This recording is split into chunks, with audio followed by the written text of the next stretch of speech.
మన్యం జిల్లా పాలకొండ మండలం లోవిడి లక్ష్మీపురం గ్రామంలో ఆంధ్రప్రదేశ్ రైతు సంఘం ఆధ్వర్యంలో గ్రామ రైతులు తమ పొలాల్లో నిరసన దీక్ష చేపట్టారు. ఉమ్మడి శ్రీకాకుళం జిల్లా అన్నదాతకు దళారీ ముద్ర, కొనుగోలు కాని టన్నుల ధాన్యం ఇతర ప్రాంతాలకు తరలించాలంటే అధిక ట్రాన్స్పోర్ట్ భారం మోయలేమంటున్న రైతులు.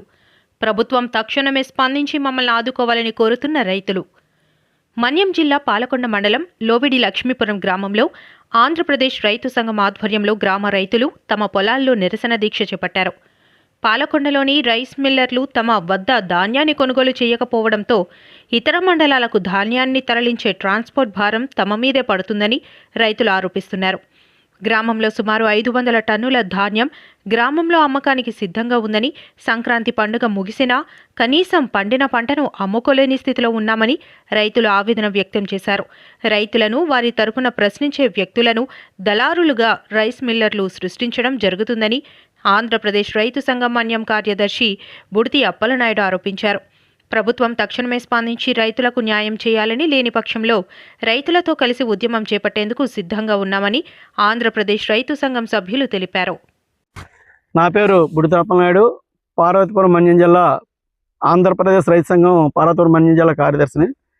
ఈరోజు జనవరి 21 పండగకు ముందే ఇక్కడ ధాన్యాన్ని రైతులు సుమారు మన వాళ్ళు చెప్తున్నారు 4 నుంచి 5,000 బస్తా కొట్టామని. అంటే సుమారు 400 నుంచి 500 టన్నులు ధాన్యం పండగ ముందు తమ పండగ అవసరాలు గడుపుకోవడం కోసం మరి ధాన్యం ఆడించేశారు. మిల్లర్స్కి తరలిద్దాం అనుకుంటే స్థానిక పాలకొండ మిల్లర్స్కి టార్గెట్స్ లేదు, బీజేలు అయితే ఉన్నాయి కానీ టార్గెట్స్ లేవని చెప్తున్నారు.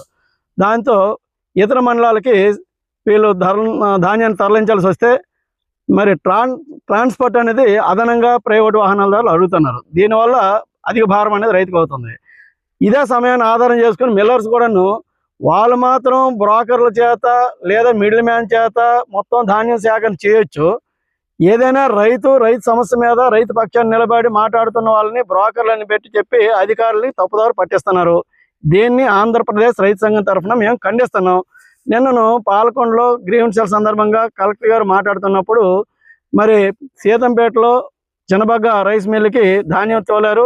ఆ రైతులకు సంబంధించిన విషయం మీద సార్ దృష్టిలో ఆ గ్రామ రైతులు చెప్పారు. చెబితే ఆ రైతునేమో ఎవరైతే గట్టిగా అడుగుతాడో లావెట్ సూర్యనారాయణ, ఆ రైతు సామాజిక కార్యకర్తగా ఏమి ఆశించకుండా పనిచేస్తాడు. ఆల్రెడీ 8 ఎకరాలు 10 ఎకరాలు ఆయన సాగు చేస్తున్నాడు. ఇప్పుడు మగదిక్కులేని ఆడవాళ్ళు ధాన్యాలు ఉంటాయి, అలాగనే మగవాళ్ళు కూడా కదిలి వెళ్ళలేని పరిస్థితి, నిరక్షరాస్యులై ఉన్నారు. అటువంటి వాళ్ళతో ధాన్యం తీసుకెళ్ళి ఇది న్యాయబద్ధంగా మేము ఈ రకంగా రైతు సంఘం తరఫున మేము చేసాం కనుక అంతకుమించి మేము ఇవ్వమంటే ఆయనేమో బ్రోకర్గా చిత్రీకరించి అధికారులకు నిన్న సీతంపేట అధికారులు చెప్తున్నారు కలెక్టర్ గారికి. ఇది సమంజసం కాదు. అలాగనే అనేక సందర్భాలు జేసీ గారి దృష్టిలో కూడా పెట్టాం. బ్రోకర్ల ద్వారానే వాళ్ళు సేకరిస్తున్నారు. ఛాలెంజ్ చేస్తున్నాం. ఇప్పుడు మిల్లర్ల దగ్గర వాస్తవానికి పండగ ముందే ఆయా గ్రామాల నుంచి వర్తకుల వంటి వాళ్ళ దగ్గర నుంచి జిల్లా మొత్తం మీద ఈరోజు రావుపల్లి కానీ, లేకపోతే గరుగుపల్లి కానీ, లేదు జిఎంఎల్స్ కానీ, బలిజిపేట కానీ, ఏ మండలంలో చూసుకున్న రైస్ మిల్లర్స్ కూడాను జిల్లా మొత్తం మీద ఈ గ్రామంలో ఉంటే వ్యాపారుల వద్ద నుంచి ధాన్యం సేకరణ చేసుకున్నారు. ఇప్పటికి కూడా ఇంకా వాటిని ట్రాన్సాక్షన్ చేయలేదు. కారణం ఏంటంటే వాళ్ళ టార్గెట్స్ అయిపోయాయి కనుక వాళ్ళ టార్గెట్స్ పెరిగినప్పుడు మళ్ళీ వాటిని ట్రాన్సాక్షన్ చేసుకొని సిద్ధమవుతున్నారు. అటువంటి ధాన్యం చాలా కుప్పలుగా ఉన్నాయి. ప్రతి మిల్లు దగ్గర 100 టన్నులు ఉన్నాయి. మరి వాటన్నింటి మీద విచారణ చేద్దామా? వాస్తవానికి బ్రోకర్లు తెచ్చారో రైతులు తెచ్చారో తేలుతుంది. అది మానేసి మిల్లర్లు ఏం చెప్తే దాన్ని ఇక్కడ స్థానిక గౌరవ కలెక్టర్ గారు కానీ, సబ్ కలెక్టర్ గారు కానీ, జేసీ గారు కానీ అదే మాట్లాడడం. మరి దానికి ప్రధానంగా ఈ సివిల్ సప్లై డిఎం అయితే మరింత వంత పాడుతూ రైతులు నోరు నొక్కడానికి చూస్తున్నారు. ఇది సమంజసం కాదు. నిజంగా అదే అయితే మేము కూడా సీరియస్ గానే పనిచేస్తాం. నిజంగా మీరు చర్య తీసుకోగలిస్తే విచారణ క్షేత్రస్థాయి చేయండి.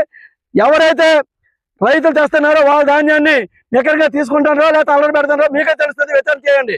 ఈరోజు రైతుగా తన ధాన్యాన్ని తీసుకెళ్తే వారి దగ్గర 88 కేజీలు ఇస్తారా, 89 కేజీలు ఇస్తారా, ధాన్యం పాడైపోయి చెప్తున్నారు. అదే సమయంలో ఈరోజు ఏదైతే రైతు ధాన్యాన్ని తీసుకెళ్లకుండా మిల్లర్ దగ్గర ఈ విధంగా అల్లరి పెడుతున్నారు. అదే సమయంలో బ్రోకర్లు తీసుకెళ్తే మాత్రం 84 కేజీలతో 85 కేజీలతో తీసుకుంటున్నారు. అంటే బ్రోకర్లు ప్రోత్సహించడానికి మిల్లర్స్ చేస్తున్న ఎత్తుగడలో రైతులు చిత్తు చేయడానికి చూస్తున్నారు. ఇది సమంజసం కాదు. అటువంటి పరిస్థితి మీద రేపు గ్రీవెన్స్ లో మేము కలెక్టర్ గారి దగ్గర కూడా తీసుకుని వెళ్తాం. ఈ సమస్యని సీరియస్ గానే తీసుకోకపోతే యాక్షన్ కూడా మేము సిద్ధమవుతున్నాం. ఓకే. నేను పార్వతీపురం మన్యం జిల్లా ఆంధ్రప్రదేశ్ రైతు సంఘం యొక్క గౌరవ అధ్యక్షుడిని. లోవిడి లక్ష్మీపురం పాలకొండ మండలం పార్వతీపురం మన్యం జిల్లా తాలూకా గ్రామానికి లోవిడి లక్ష్మీపురం గ్రామానికి చెందినటువంటి గురిబిల్ల అప్పలనాయుడు అనేటువంటి నేను ఈవేళ లోవిడి లక్ష్మీపురంలో సుమారు మామూలు నూర్పు చేయించేసి 5,000 బస్తాల వరకు ఇక్కడ ఉండిపోయినాయి. పండగ ముందు నుంచి సుమారు ఈవేళ 25 రోజులు 30 రోజులు అయిపోతున్నాయి. ధాన్యాలేమో కళ్ళాల్లో ఉండిపోయి ఎండిపోతున్నాయి. ఇక తీరా ఇంకా బాగా ఎండిపోయినట్లయితే ఆ బస్తాలు కూడా అందులో ఉండే ధాన్యం కూడా ఇంకా ఇరిగిపోయే పరిస్థితి ఎక్కువ అవుతుంది. తూకం కూడా తగ్గిపోతుంది. ఈ పరిస్థితుల్లో ప్రభుత్వం స్పందించి తొందరగా ఇక్కడి నుంచి ధాన్యం వెళ్ళే ఏర్పాటు చేస్తారని ఆశిస్తున్నాం. అంతేకాకుండా రైతులు కొంతమంది అనాథ రైతులకి ఎవరైనా సహకారం మా లావెట్ సూడ్ లాంటి మంచి మనస్తత్వంతో నలుగురు సహకారం చేయడం కోసమని ఏదో ఒక ట్రాక్టర్ తోటో దేనితోటో ధాన్యం తీసుకెళ్తే మిల్లర్లు వాళ్ళ దగ్గరికి తేలేదని అతని మీద కూడా ఉండి డలార్ అని పేరు పెట్టి వాళ్ళు మాత్రం డలార్ల దగ్గర కొంటారు. వాళ్ళు డలార్లను ప్రోత్సహిస్తారు. కాకపోతే ధాన్యం రేటు పెరగకుండా ఉండడం కోసమని చెప్పేసి రైతు వాడంతటాడుగా పట్టుకెళ్ళడానికి వీలు లేని పరిస్థితి కల్పించడం కోసమని చెప్పేసి ధాన్యం రేటు తగ్గించి తక్కువ ధరకు తీసుకోవడానికని ఎక్కువ ధాన్యాలు తీసుకోవడం కోసమని చెప్పేసి అంటే 84 కేజీలు 86 కేజీలు 82 కేజీలు మేము ఇస్తామని ఒప్పుకున్నాము. కాబట్టి అంతకు మించి ఇవ్వడానికి ఉద్దేశంతో లేము. వాళ్ళు మామూలు రైతులు అనాథలుగా నిలేట్లయితే వాళ్ళ దగ్గర ఎక్కువ వసూలు చేయడానికి వాళ్ళ దగ్గర తక్కువ రేటు కొనడానికని వాళ్ళ దళారుల ద్వారా వాళ్ళు సంపాదించుకోవడం కోసం అని చెప్పేసి లావిడ్ సూర్ లాంటి వ్యక్తినేమో దళార్ అని అన్నాడు.